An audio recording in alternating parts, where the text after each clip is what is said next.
Quarta carta, Tiátira. Chegamos na última, né? Se você não foi pego, você vai ser pego agora. Ao anjo da igreja em Tiátira, escreva: estas são as palavras do Filho de Deus, cujos olhos são como chama de fogo, e os pés como bronze reluzente. Conheço as suas obras, o seu amor, a sua fé, o seu serviço e a sua perseverança. Eu sei que você está fazendo mais agora do que no princípio. No entanto, contra você tenho isto: você tolera Jezabel, aquela mulher que se diz profetiza. Com seus ensinos ela induz os meus servos à imoralidade sexual e a comerem alimentos sacrificados aos ídolos. Dei-lhe tempo para que se arrependesse da sua imoralidade sexual, mas ela não quer se arrepender. Por isso, vou fazê-la adoecer e trarei grande sofrimento aos que cometem adultério com ela, a não ser que se arrependam das obras que ela pratica. Matarei os filhos dessa mulher. Então todas as igrejas saberão que eu sou aquele que sonda mentes e corações, e retribuirei a cada um de vocês de acordo com as suas obras. Aos demais que estão em Tiátira, a vocês que não seguem a doutrina dela e não aprenderam, como eles dizem, os profundos segredos de Satanás, digo: não porei outra carga sobre vocês. Tão somente apeguem-se com firmeza ao que vocês têm, até que eu venha. Aquele que vencer e fizer a minha vontade até o final, darei autoridade sobre as nações. Ele as governará com cetro de ferro e as despedaçará a um vaso de barro. Eu lhes darei a mesma autoridade que recebi, a autoridade de meu Pai. Também lhe darei a estrela da manhã. Aquele que tem ouvidos, ouça o que o Espírito diz às igrejas. Amém? A vida econômica e social de Tiátira, alguns falam Tiatira, outros Tiátira, eu vou falar Tiátira. A vida social era semelhante à de Pérgamo. Os cristãos de Tiátira enfrentavam as mesmas dificuldades dos irmãos de Pérgamo. A realidade espiritual desta igreja de Tiátira também era muito parecida com a de Pérgamo. Eles viviam as mesmas pressões, a mesma perseguição do Império Romano. Ambas as igrejas toleravam ensinos que levavam os cristãos à imoralidade sexual e a participarem de cultos, comendo então alimentos sacrificados a ídolos. A diferença dessas duas igrejas se encontra na forma como elas eram induzidas ao pecado. Enquanto a igreja de Pérgamo tolerava os falsos mestres e seus ensinos corrompidos, a igreja de Tiátira, ela dava ouvidos a uma mulher que se encontrava dentro da igreja e que se autodenominava profeta. E talvez você esteja se perguntando, mas os falsos mestres, os falsos apóstolos lá, não estavam dentro da igreja? Não, esses eram pessoas que eles andavam, né, passando nas igrejas e fazendo seus ensinos, né, deturpados. Agora, aqui ele se refere a alguém que faz parte daquela igreja, alguém que está dentro desta igreja e que estava influenciando os cristãos daquela igreja a imoralidade sexual e a se alimentarem de carnes sacrificadas a ídolos. Esse alimentar de carnes sacrificadas a ídolos, ele era feito pelas questões comerciais daqueles dias. Naquele tempo, o comércio era dividido em associações. Então você tinha diversas associações. Essas associações se reuniam e prestavam culto naquele momento de suas reuniões aos seus deuses e consagravam aquele alimento, né, aquela carne a estes deuses e se alimentavam ali. Então, o que essa mulher Jezabel está fazendo é influenciando a igreja, ou os irmãos daquela cidade, para que eles pudessem participar daqueles cultos, Porque estes irmãos estavam aflitos, como eu já disse, uma vez que eles começavam a declarar Jesus Senhor e não mais César o Senhor, eles eram rejeitados pela sociedade, então eles não tinham mais como negociar, eles não tinham mais como conseguir recursos financeiros, e eles começavam a passar por dificuldade. E aí ela então chegava até esses irmãos e induzia eles: não, mas não é isso, você está entendendo errado, você pode sim continuar, você é de Jesus, você vai lá, você participa lá com eles. E para que ele conseguisse ter recursos financeiros, sustentar sua casa, sua família, então eles iam até aquele lugar e comiam junto com eles aquele alimento, participavam daquele culto. Isto é, eles acabavam, na verdade, participando do culto também naquele momento, junto com aqueles homens, para ser aceitos e assim poder viver e negociar entre eles. Ela estava tentando facilitar a vida deles em meio a toda a dificuldade do cristianismo daqueles dias, com falsos ensinos, induzindo eles ao erro. E é interessante a expressão que aqui se fala, tá? Então a diferença dessa igreja era essa forma. Uma recebia falsos mestres, mas a outra ela tinha lá dentro alguém induzindo eles a este erro. Ela é chamada de Jezabel, muito provavelmente, esse não era o nome dela, mas ela é assim chamada, né, pelo Senhor Jesus, porque o que ele está fazendo aqui é uma comparação a Jezabel, esposa do rei Acabe. Assim como Jezabel seduziu o rei Acabe e todo o povo de Israel à idolatria, à adoração a outros deuses, essa mulher fazia a mesma coisa lá dentro da igreja. Por isso faz esse paralelo, né, essa relação, e a chama por Jezabel. Embora Tiátira fosse uma igreja, vamos assim dizer então, atuante, amorosa, ela estava crescendo, mesmo em meio à perseguição. Lembra que Jesus fala da referência às obras de Tiátira? Eu vejo que vocês estão fazendo mais do que fazia até no início, né? Eles estão crescendo, em meio a tudo isso, eles continuam crescendo. Por quê? Porque eles estão se associando aos poucos com o Império Romano, com os cultos a César. Eles estão se misturando com o mundo, se assim nós podemos, né, dizer. Né? Eles estão comendo das iguarias da Babilônia, porque uma profetisa ali dentro começa a induzi-los, e é por isso que eles estão crescendo. Porque eles param de ser perseguidos e começam, né, a se misturar com eles. Possivelmente, né, Jezabel estava pregando, pelo que o texto nos indica, o que nós poderíamos dizer hoje de um evangelho liberal. Vale tudo, só não vale dançar não. Já mudou também isso, né?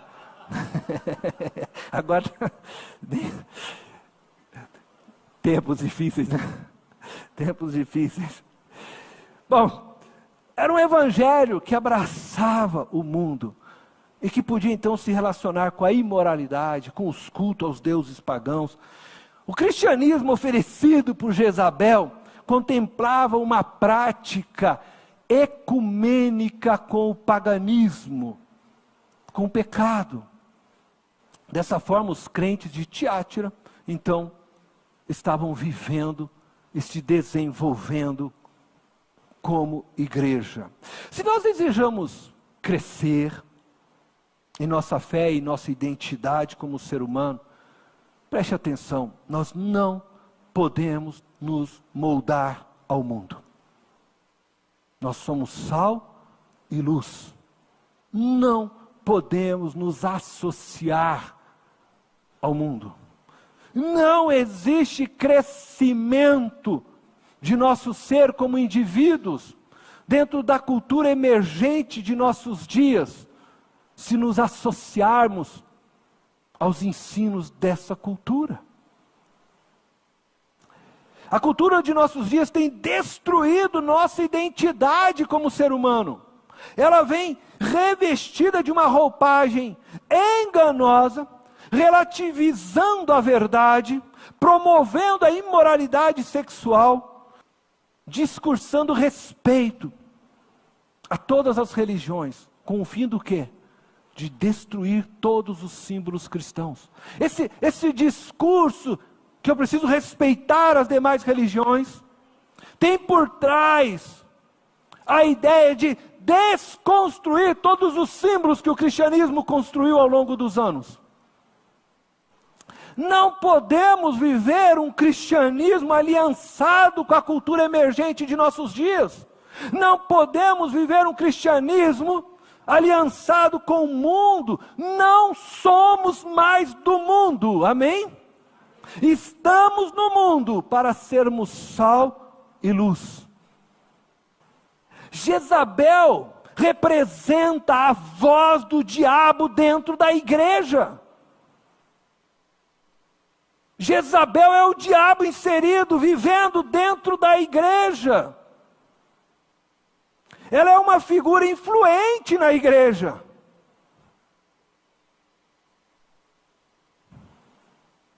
Mas trabalha para o diabo. Ela une o discurso do mundo com o discurso da igreja. E aqueles que dão ouvido à voz de Jezabel sofrerão o juízo de Jesus.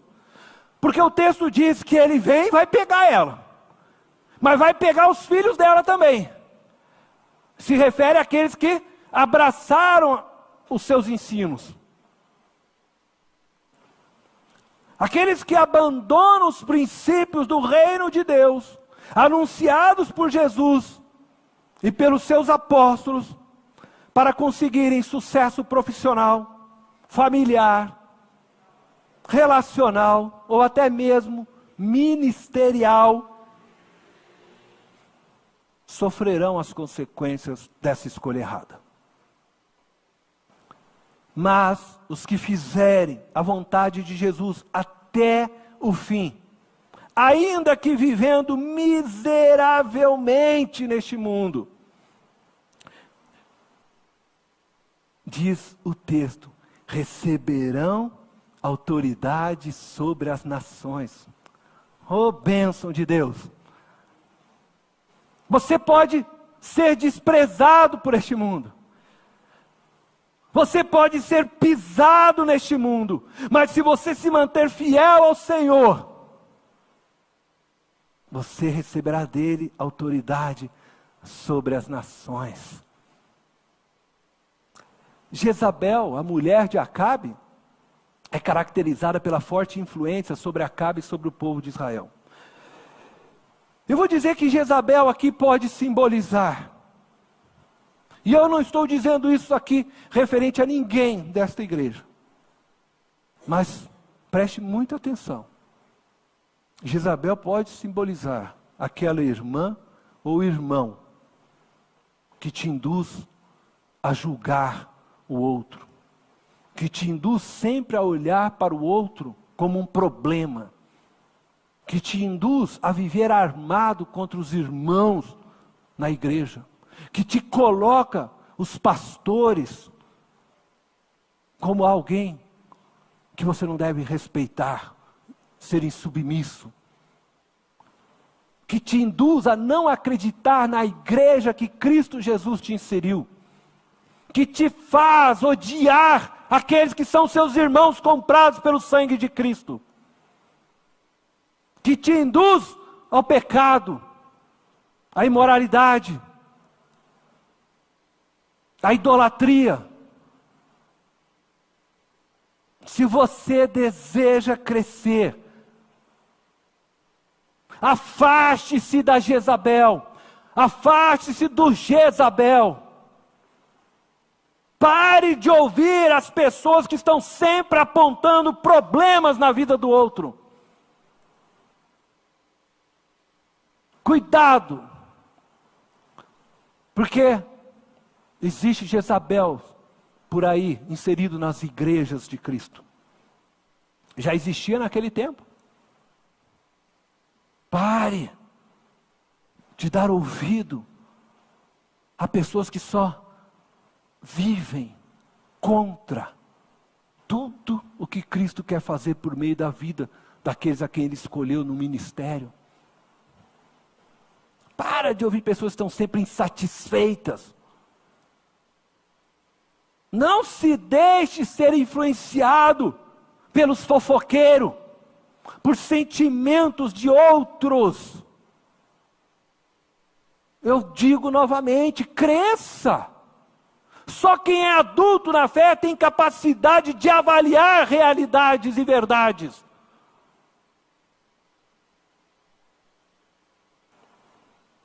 Vivemos em um mundo imperfeito, cheio de seres humanos imperfeitos, a começar por este que vos fala. Sou imperfeito. Mas eu quero dizer para você que você também é. Antes de você apontar o dedo para mim. Somos imperfeitos. Amém? E nós vivemos com as nossas imperfeições. Mas vivemos tentando superá-las a cada dia. E nós devemos compreender isso, que todos nós aqui estamos em obra, que todos nós aqui temos o desejo de ser amados, que todos nós aqui queremos ser acolhidos pelo outro, que todos nós somos um pouco chatos, que todos nós de vez em quando vamos pisar na bola, e precisamos recuar e dizer, me perdoa irmão, me perdoa irmã, pisei na bola. Que todos nós precisamos ter humildade. Que todos somos amados por Cristo. Você é amado, eu sou amado, todos nós somos amados. Nós precisamos crescer, a ponto de fazermos tudo, para vivermos bem uns com os outros. O apóstolo Paulo escreveu, o que depender de mim, o que depender de você, o que depender de nós, e agora eu me volto a você, o que depender de você, faça tudo o possível para manter a paz. Amém? Precisamos ensinar uns aos outros a não mais cobrar a perfeição do outro. Precisamos nos ensinar a tolerarmos as falhas de nossos irmãos e ajudá-los quando eles falharem a alcançar aquilo que Deus tem para a vida deles.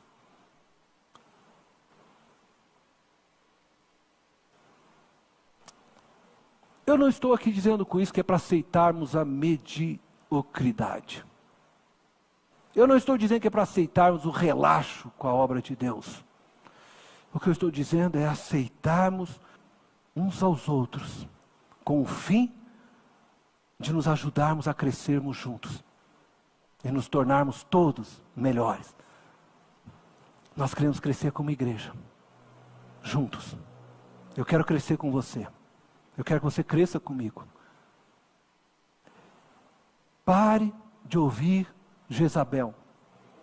Pare de viver influenciado pelas vozes do passado que te atormentam. Pare de viver influenciado pela experiência dos outros. Crescer é necessário. Comece a ouvir a voz de Jesus. Comece a ouvir aqueles que você verdadeiramente sabe que Cristo tem usado para te ensinar, para te guiar. Daqueles que verdadeiramente servem a Jesus. E aí eu ouço Paulo, porque Paulo seguia Jesus e ele tinha tanta certeza no seu coração e convicção da sua jornada com Jesus, que ele diz, sigam a mim, porque eu estou seguindo a Jesus. Não é qualquer um que pode dizer isso. Mas Paulo disse, né? Eu estou seguindo a ele. Se vocês me seguirem, vocês vão estar aí no caminho certo. Porque eu estou de olho nele, eu não tiro. Não estou lá, meus olhos estão nele. Prossigo para o alvo. Enquanto você ouvir Jezabel, você não irá receber autoridade sobre todas as nações. O que significa isso? Você não vai receber autoridade para governar. Pois criança não tem capacidade para governar. A autoridade que Jesus dá às igrejas é aqueles que se mantiveram fiéis, que não ouviram Jezabel. Estes vocês vão receber autoridade para governar sobre as nações. Alguém aqui dá autoridade para o filhinho de 5 anos governar a casa? Como o teu filho vai discernir com 5 anos de idade o que ele deve assistir, o que não deve, o que ele vê nas redes sociais? Você precisa ser adulto para ter autoridade. Nós precisamos nos tornar maduros na fé para termos autoridade. Nós vamos chegar lá. Jesus dará a você vencedor nessa autoridade. Amém?